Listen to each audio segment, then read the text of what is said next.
Welcome back to Banjo Strings and Anvil Rings. If you haven't listened to the previous chapters, you might want to start there. Otherwise, sit back, get comfortable, and let's step into the world of Grace. Chapter 6, Grace. The first rays of sunlight streamed through the Stevens farmhouse windows, highlighting the imperfections in the old wooden floor and casting a warm late summer glow across the kitchen table.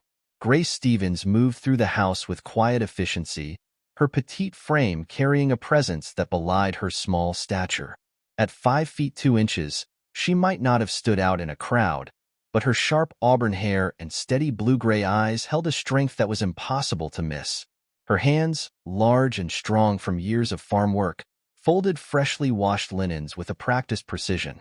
The familiar morning sounds of the farm reached her ears: cows lowing in the barn, the rhythmic clucking of chickens, and the soft snort of the horses in their stalls.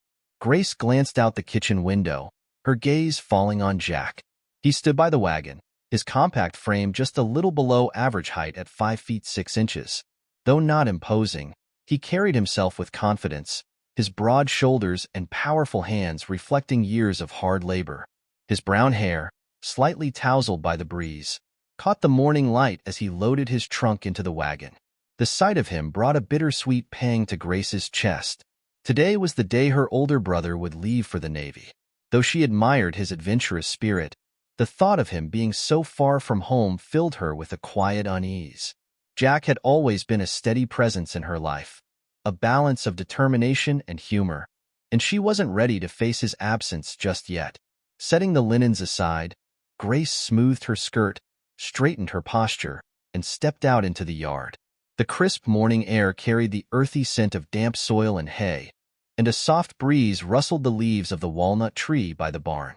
The mountains in the distance framed the farm in a way that always filled her with a sense of belonging, even when her heart felt heavy. "You've been avoiding me," Grace called out as she approached Jack, her voice light but laced with an undertone of teasing. Jack turned, a slow grin spreading across his face. His hazel eyes, warm and lively, met hers. "Avoiding? Me? Never." Grace folded her arms, raising an eyebrow. "You've been out here all morning. Don't think I didn't notice." Jack chuckled, leaning against the wagon. "Just had a lot to get done. Thought I'd let you fuss over me a little less today." Grace smiled faintly, stepping closer. "You know I'm proud of you, right?" Jack's grin softened into something more serious. He nodded, his voice steady. "I know." The weight of the moment pressed against Grace's chest. She hesitated, her hands fidgeting with the hem of her skirt. Her strong fingers, so capable of handling the demands of the farm, seemed oddly idle in the stillness of the moment. I'm going to miss you, Jack. The house won't be the same without you around."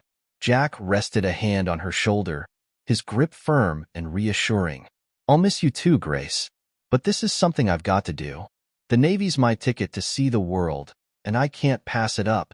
Grace's lips pressed into a thin line as she nodded. "I know, and I'll take care of Ma and Pa while you're gone. You don't have to worry about that." Jack's expression shifted, a mix of gratitude and determination. "Thank you. I mean it. And when the time comes, when you need someone to look after you, I'll be there. You've got my word." Grace's throat tightened, but she managed a small smile. "Deal. But don't think I won't remind you of that promise in every letter I write." Jack laughed, the sound warm and familiar. "Wouldn't expect anything less." For a moment, they stood in comfortable silence, the rustling leaves and distant hum of the farm filling the space between them. Grace leaned against the wagon, her large, capable hands resting on its edge, watching as Jack adjusted the straps on the trunk, his hands moving with the same confidence that had seen him through countless challenges on the farm. "You know," Grace said quietly, "Ma and Pa might not say it outright, but they're proud of you too. Even Pa, in his own gruff way." Jack smirked, glancing toward the barn where their father worked. "Yeah, I can tell. He didn't yell at me once this morning." Grace laughed, shaking her head. "That's about as close to praise as it gets, isn't it?" "Pretty much," Jack agreed, his tone light but affectionate. The farmhouse door creaked open, and Alice stepped onto the porch. Her strawberry blonde hair caught the sunlight, her petite frame wrapped in a shawl. She waved, calling out, "Jack, Grace. Ma says breakfast is ready." Jack waved back. "Better not keep her waiting." As they walked toward the house, Grace glanced up at Jack, her heart heavy but steady. He was leaving, but she knew their bond would remain unshaken. Jack had a way of making promises that he always kept, and she trusted him to keep this one. Over breakfast, the family sat together, the usual clatter of plates and quiet conversation tinged with the unspoken knowledge of Jack's departure.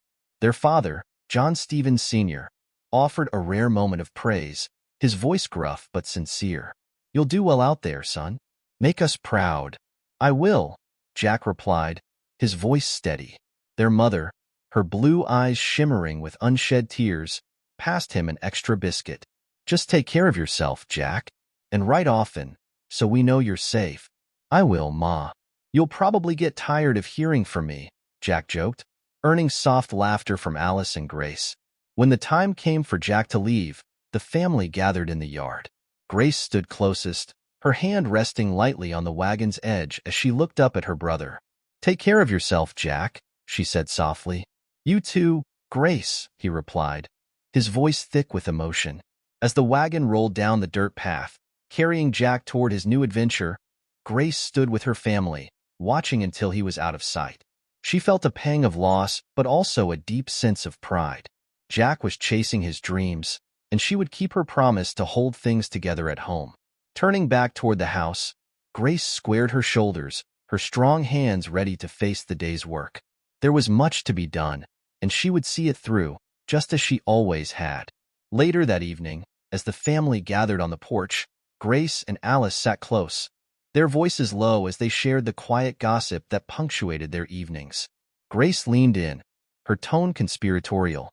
"Did you notice Mrs. Hensley at church last Sunday? She's not fitting into those dresses like she used to." Alice stifled a giggle, her eyes sparkling with mischief. "I saw. Poor thing was tugging at that waistband like it was holding on for dear life." Grace smirked, folding her hands in her lap. Bless her heart, but someone ought to tell her to let out those seams before the next service. She looked ready to pop. The two sisters dissolved into laughter, their shared amusement a welcome reprieve from the heaviness of the day. Despite everything, moments like these reminded Grace of the strength and warmth of family, the simple joy of finding humor in life's imperfections. Grace Stevens had never been one for nonsense. She kept her hands busy, her words to the point, and her heart guarded in a way that only those who had lived through loss could understand.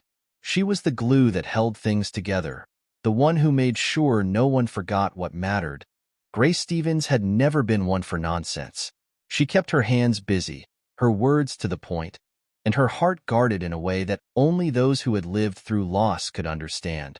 She was the glue that held things together, the one who made sure no one forgot what mattered.